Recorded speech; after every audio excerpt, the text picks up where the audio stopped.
अस्सलामुअलैकुम, नमस्कार। मैं हूं आरिफ हाशमी, आप देख रहे हैं निर्भय नगरी। दोस्तों, जैसा कि आप सभी लोगों को मालूम है कि मुमरा शहर के अंदर एमआईएम की एक जीती हुई कैंडिडेट है, एमआईएम पार्टी की सहर यूनुस शेख, जो काफ़ी सुर्खियों में है, चर्चे में है। उन्होंने हाल ही में सत्कार समारोह में एक बयान दिया था कि आने वाले 5 साल में मुमरा शहर को हरा कर देंगे, और इस बात को लेकर कुछ भाजपाई नेता जो है इसे हिंदू मुस्लिम रंग देने की कोशिश कर रहे हैं। हालांकि इस विषय को लेकर सहर यूनुस शेख ने अपने एक बयान में माफ़ी भी मांग ली है, और उसने हरा करने का जो उसका मकसद था वो ये था कि वृक्षारोपण करेगी और जो है पूरा हरा भरा मुमरा कर देगी। उसने माफ़ी मांगते हुए तमाम बातें की थी कि हरा जो हमने शब्द का इस्तेमाल किया है इसको किसी और एंगल से ना देखा जाए। बावजूद इसके आज भाजपा के बड़े नेता हैं किरीट सोमैया और विधायक निरंजन डावखरे आज मुमरा पुलिस स्टेशन में आए और यहाँ पर मुमरा पुलिस स्टेशन के वरिष्ठ पुलिस निरीक्षक अनिल शिंदे से मुलाकात की और उनके ऊपर एफआईआर करने की मांग की। हालांकि इस विषय में हमने मुमरा के कई हिंदू भाइयों से भी बात की। उन्होंने कैमरे पर ना आने की शर्त पर बताया कि उस बच्ची का इस तरह का कोई मकसद नहीं था। ये भाजपा के नेता जो हैं इसे हिंदू मुस्लिम रंग देने की कोशिश कर रहे हैं, ये अपने मकसद में कामयाब नहीं हो पाएंगे। अभी जब हम लोगों ने किरीट सोमैया से बाइट लेने की कोशिश की, बातचीत की, तो उन्होंने बताया कि उसने ये कहा था कि अल्लाह इंशाअल्लाह पूरे मुमरा को हरा कर देंगे और आने वाले समय में यहाँ पर जो 20% आबादी हिंदुओं की है उनको भगा देंगे। हालांकि कुछ हिंदू भाइयों ने किरीट सोमैया के इस बात का विरोध किया है और उन्हें भला बुरा भी कहा है कि वो सालों साल से वो हिंदू भाई मुमरा शहर में रहते हैं, किसी हिंदू भाई को कभी कोई तकलीफ़ नहीं हुई। जो भी दंगा हुआ बाहरी शहरों में तो हुआ, मगर मुमरा में इस तरह की दंगा फसाद जैसी कोई स्थिति पैदा नहीं हुई, हिंदू मुस्लिम जैसी कोई स्थिति पैदा नहीं हुई। हालांकि इस विषय में और भी हिंदू भाइयों से मैं कैमरे पर लाने की कोशिश करूंगा, बात करूंगा कि क्या इतने दिनों में, इतने वर्षों में किसी मुस्लिम व्यक्ति ने आपको कभी जो है अपशब्द कहा है, कभी सताने डराने की बात की है। तो दोस्तों, मैं आपको ये बताने की कोशिश कर रहा हूँ कि जिस तरह से आज किरीट सोमैया यहाँ पर आए थे और मुमरा पुलिस स्टेशन में वरिष्ठ पुलिस निरीक्षक से मुलाकात करके किस तरह से सहर यूनुस शेख के खिलाफ एफआईआर करने की मांग की है, हमने किरीट सोमैया से बातचीत की है। आइए जानते हैं उन्होंने मीडिया में क्या कुछ बताया है, क्या कुछ जानकारी दी है। दोस्तों, तो आपने देखा होगा कि भाजपा का एक नितेश राणे नामक नेता है जिसे इस्लाम का दुश्मन माना जाता है, जो मुस्लिमों के बारे में किस तरह से गलत वक्तव्य जाहिर करते रहता है, जो हमेशा जो है मुसलमानों के बारे में विरोध में ही बात करता है, मगर उस पर कोई किसी तरह की कार्रवाई की बात नहीं करता। उनसे बाइट लेने के दौरान हमारे एक पत्रकार साथी ने कहा कि जिस तरह से नितेश राणे इस्लाम के खिलाफ, मुसलमानों के विरुद्ध, मस्जिद मदरसे के खिलाफ और इस्लाम धार्मिक स्थलों के विरुद्ध में बोलते रहते, उनके ऊपर क्या कोई कार्रवाई होगी? तो उसको वो टाल मटोल करते हुए वहाँ से निकल गए। तो ये दोहरी रवैया जो सरकार का है कि भाजपा के नेता मुसलमानों के विषय में, मुस्लिम धार्मिक स्थलों के विषय में और इस्लाम के विषय में चाहे कुछ भी बोले, उन पर कार्रवाई नहीं करती, मगर एक नई बच्ची जो अभी अभी चुनाव जीती है और उसके मुंह से हरा शब्द क्या निकला, जबकि उसने माफ़ी भी मांग ली है कि हरा शब्द बोलने से उसका मकसद कुछ और था, बावजूद इसके जो है इसे हिंदू मुस्लिम रंग देने की कोशिश की जा रही है। तुम्ही वरिष्ठ पोलीस निरीक्षकांची भेट घेतली, काय नेमकं घडले, आतमध्ये काय आश्वासन दिलं? या नवीन मुस्लिम लीग एमआयएमच्या नेत्यांनी दिशाभूल करण्याचा प्रयत्न केला आहे।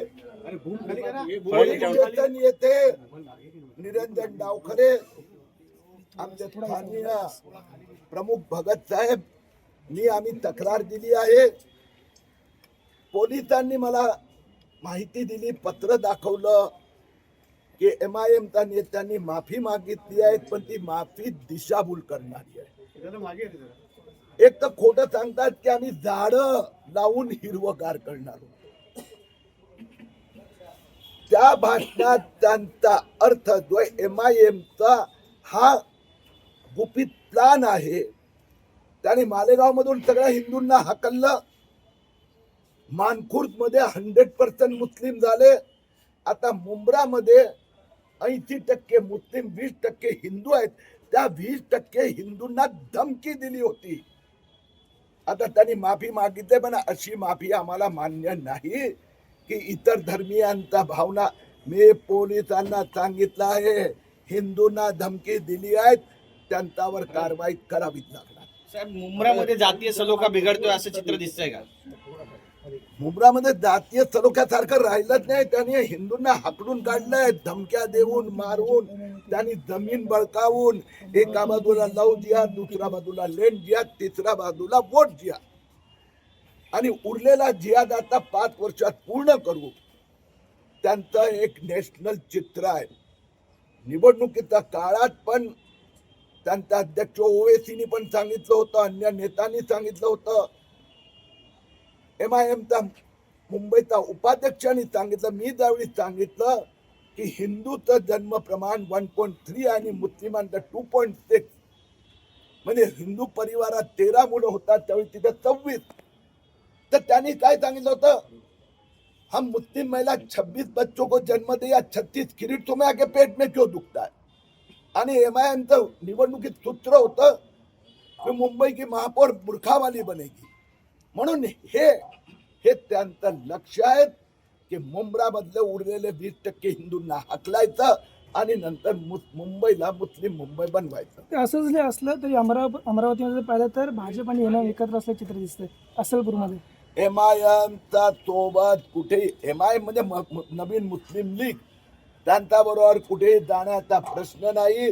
जर भाजपचा कुठला कार्यकर्त्यांनी कुठे गोंधळ केला तर त्यांच्यावरही कारवाई होणार. सर, सहर शेख यांनी जे विधान केलेलं आहे त्यामध्ये ते म्हणतात की आम्ही वृक्षारोपण करतो, आणि जर ते वृक्षारोपण करत असेल, हिरवळ वाढवत असेल, तर मग तुम्ही पोलीस स्टेशनमध्ये येत आहेत, कसं पाहायचं याकडे मी एकंदरीत? तो व्हिडिओ आता पोलिसांना दिला, तिथं स्पष्ट भाषण आहे, कुठे वृक्षही नाही, झेंडाही नाही, काय नाही. या अल्लाह, इंशाअल्लाह हम अगले 5 साल में पूरे मुंब्रा को हरा रंग से भर देंगे. आता हे जरी किरीट तुम्हाला मैदानात आला, जरी सोशल मीडियामध्ये या संबंधात खूप प्रतिसाद उमटले, म्हणून हे त्यांनी सांगितलं की माझा वृक्ष होता. आणि तरीही जर धार्मिक भावना दुखावल्या असेल तर माफीचा प्रश्न नाही. त्यांनी हे केलं आहे, चॅलेंज दिले आहेत, धमकी दिली आहे, कारवाई व्हायला हवी. पोलिसांनी त्यांना एक नोटीस देखील बजावली होती, तुम्हाला मान्य नव्हती. त्या पोलिसांच्या नोटीसमध्ये ऍक्टिव्हिटीज होतं तरी काय?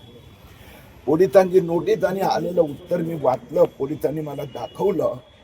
त्यात अर्थात परत एकदा मस्ती करायचा प्रयत्न केला. आम्ही झाडं लावण्यासाठी म्हटलो होतो, पण तरीही जर इतर धर्मीयांचा भावना दुखावल्या असेल तर मी माफी मागतो, असं नाही चालत. जितेंद्र आव्हाड इथले आमदार आहेत, त्यांच्याबाबतचे सुद्धा जे व्हिडिओ आहेत ते सध्या व्हायरल होत आहेत, कसं पाहता याकडे? जितेंद्र आव्हाड आणि MIMचं जर राजनैतिक भाषण असेल, भांडण असेल, ते राजनीतिक पद्धतीने पॉलिटिकल सिस्टम प्रमाणे त्यांनी आपसात निपटावं. पण त्यांनी मुंब्राला हिंदू मुक्त करण्याचा जो प्लॅन केला आहे तो देवेंद्र फडणवीस सरकार होऊ देणार नाही.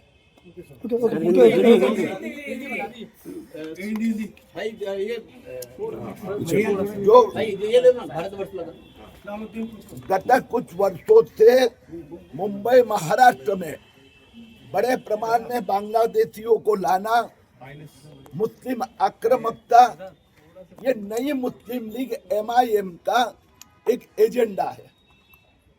महाराष्ट्र मुंब्रा में चुनाव के बाद में MIM के नेताओं ने भाषण करके कहा कि हम आने वाले 5 साल में पूरा मुंब्रा हरे रंग से रंग देंगे. अभी मुंब्रा में 20% हिंदू बस्ती है, उनको उन्होंने धमकी दी है. मानखुर्द 100% मुस्लिम हो गया, मालेगांव 100% मुस्लिम हो गया. अभी उसके बाद में मुंब्रा को 100% मुस्लिम बनाना, ये उनका टारगेट. और उसके बाद में मराठी मुंबई को मुस्लिम मुंबई बनाना. चुनाव के समय पर जब मैंने कहा था कि मुंबई आसपास हिंदू का प्रजनन दर, फर्टिलिटी रेट 1.3 है, मुस्लिम का 2.6 है, यानी हिंदू 13 बच्चे पैदा होते हैं, उनके सामने 26 मुस्लिम बच्चे, तब एमआईएम के उपाध्यक्ष ने कहा था कि मुस्लिम महिला 26 बच्चे पैदा करे, 36 पैदा करे, किरीट सोमैया के पेट में क्यों दुखता है? एमआईएम के अध्यक्ष ओवैसी ने कहा था मुंबई की महापौर बुरखा वाली बनेगी, ये इसी का प्लान था, इनके ऊपर कार्रवाई होनी चाहिए।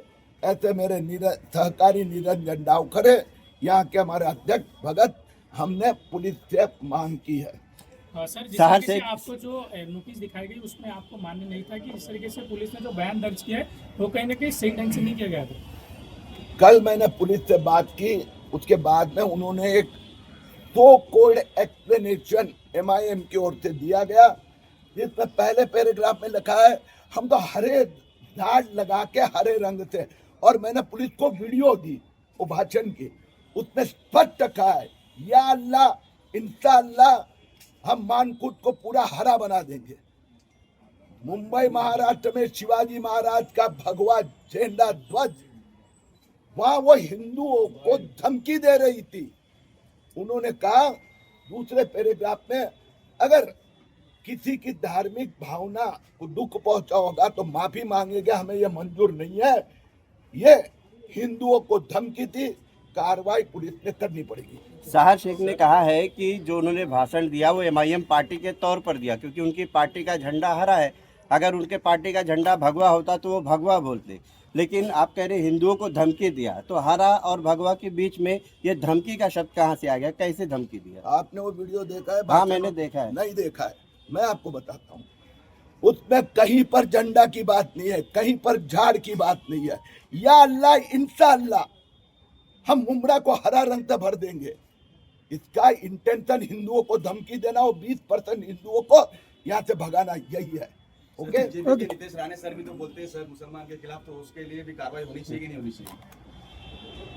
सॉरी, नितेश राणे सर भी मुसलमान के खिलाफ अब सब कुछ ना कुछ बोलते रहते हैं, तो उसके लिए कुछ कार्रवाई होनी चाहिए कि नहीं होनी चाहिए? मुझे जैसे तो सब सम्मान एक ही सम्मान है। मुझे कुछ स्पेसिफिक आप कहेंगे तो मैं प्रतिक्रिया दे पाऊंगा, जनरल में तो कैसे देंगे?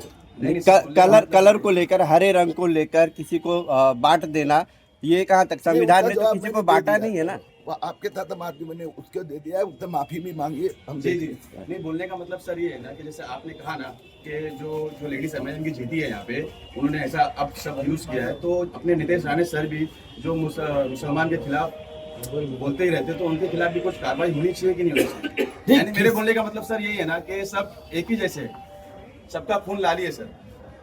किसी भी व्यक्ति ने किसी की धार्मिक भावना भड़काना या धमकी देना, किरीट सोमैया धमकी देता है, मैं बताता हूँ। हाँ सर, मुस्लिम बांग्लादेशी के खिलाफ धमकी देता है, और अभी भी दूंगा। Yes sir. कोई भी बांग्लादेशी मुस्लिम हिंदुस्तान में घुसखोर आएंगे, उनको हम उठाकर वापस बाहर भेज देंगे। Thank you very much sir. BJP के सीनियर जो नेता है माननीय किरीट जी सोमैया सर और यहाँ के एमएलए जो है निरंजन जी डावखरे सर, ये दोनों यहाँ की जो एक सार यूनुस शेख करके कारपोरेटर चुन के आई है एमआईएम की, उसने एक वादग्रस्त स्टेटमेंट दिया था, उसके हिसाब से उन्होंने एक यहाँ पे निवेदन दिया है। मगर जो सार शेख ने जो स्टेटमेंट दिया था उससे जो लोगों में थोड़ा सा असंतोष था, तो उसके कारण उसका हमने स्टेटमेंट लिया है, उसको एक 168 की नोटिस भी दी है।